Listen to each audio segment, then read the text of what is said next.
Boxing King Media in association with Boxro, out here on a beautiful sunny day in Bournemouth. Carl, I bet you've not experienced anything like this before in all your years of boxing. You know what, it's fantastic, amazing setup. Nothing on this level, but I can remember waiting outside in the middle of Gibraltar in the Casement Square many years ago, 2004. But it was nothing on this level, trust me, but this is amazing, isn't it? They need to do this more often, don't they? Look at the crowd, crazy. This is what we want, isn't it? This is what's the new way of the boxing, eh? The way forward, in my opinion, eh? Or the glitz and glamour. This is what's making this such a special event. Definitely. You've done the matchmaking for this show. You've done most of the fights. But just briefly, could you, because a lot of fans don't know what matchmaking is and they don't realise there's somebody behind the scenes pairing people up. Just briefly explain to them what your role is in that. Yeah, I mean, I'm fortunate enough to have the matchmaking job along with John Wishujon for Boxer. So, I mean, yeah, I'm really enjoying it, but it is very, very stressful. People don't realise what you go through. I mean, for example, I was away with the lads at the weekend in Benidorm, and I had a couple of pull-outs. My phone's been relentless, and you just can't switch off. It's a 24-hour-a-day job, especially when you're dealing with foreigners and you're having to get all the paperwork in, the authorisations, the medicals, invitation letters. There's a lot goes on that people don't realise, and we only really got it all boxed off yesterday. So it's been very stressful, but we got there in the end. We always get there, but we find a way, but it is tough.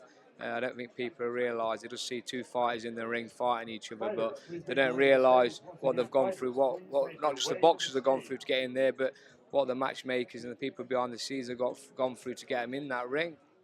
You're probably a good person to ask for betting odds, aren't you? Or betting tips? Not really, mate. I mean, listen, I've won the odd bet and that. I'm not a big bettor, but not a big gambler. I mean, you always have a bit of an inkling who's going to win the fight, but nothing's ever certain in boxing. Like you say, one punch can change it all. Definitely, man. Just quickly on the main event, how do you think it's going to go? The bookies can't really split them. You know, it's a live fight. You've got to favour Billum Smith because he's been fighting at a good level and he's been a bit more active than Chamberlain. And he's in the home corner, he's the home fighter. This is all built up for him to look fantastic. I mean, he's from Bournemouth, in Bournemouth. Look at what they're doing for him. So they're building up for him to win, obviously. But it's a live fight. Chamberlain's a very good fighter. He had a bit of a stinker against Okoli a few years ago, but he's been looking very good since. He's not been very active and he's not been fighting at the level that Billum Smith is, and that might be the difference. But you can't write him off. It's a very good fight. Definitely, Carl. And I can't let you go without getting an update about David Avanesyan. Obviously, I don't know if anyone's got you recently or not, but there's obviously been loads said on social media, people questioning, him as a fighter, whether he ducked out of Vergil Ortiz fight. But could you explain what went wrong from your side? Yeah, I mean, the fight was all agreed. The WBC put it out there. They sanctioned the fight. It was ordered, and we agreed it. It's not really my position to go into why it didn't happen. But nowhere on this earth did we bottle it. David's a fighting man, he'll fight anybody. His record proves that. He's been all over the world in the away corner, really the whole of his career. Even back when he was fighting in Russia, 90% of the time he's the away fighter, so he's had a remarkable career. No way on earth has he ducked Ortiz. There's reasons why that fight hasn't happened. It's not for me to say. But in the meantime, we've put it out to, well, obviously the Spanish have won the purse bids for David to defend his European title in Spain.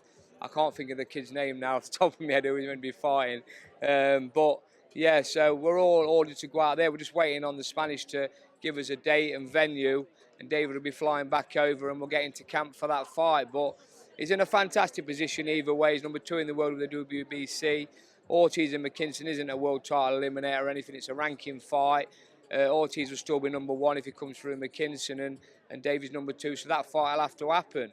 And the winner of that will hopefully go on to fight for a world title, whoever it will be, I don't know. So, listen, we're in a fantastic position. We've been stalled a little bit, his career has, with what's going on, especially with what's going on back in Russia. But, listen, David's always in the gym. People who see him in training, he's always ready to go and ready to get on that plane and come over whenever he needs to. Thank you for that explanation. Just quickly, how does Vergil, Ortiz and McKinson go? I think it's next week, isn't it? Yeah, listen, I like McKinson. I know his dad very well. He's a great kid. It's a massive task.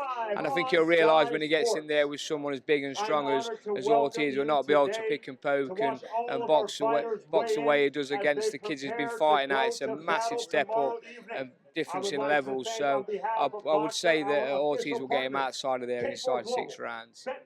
Thank you, Carl. And before I let you go, anything else you want to add about any upcoming shows or any new fighters that you've snapped up? Yeah, I've got a few that I'm signing up now. They'll be announced very soon.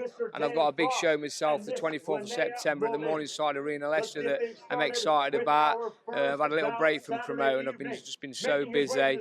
And obviously the hurdles you have to even cross now to be a promoter, with the matching's very tough and the medical situation and that. So, but I'm ready to go. I've recharged the batteries, and I'm ready to go September the 24th as a promoter again. Well, I wish you all the best, Carl. Thank you for your time and speak soon. Nice one.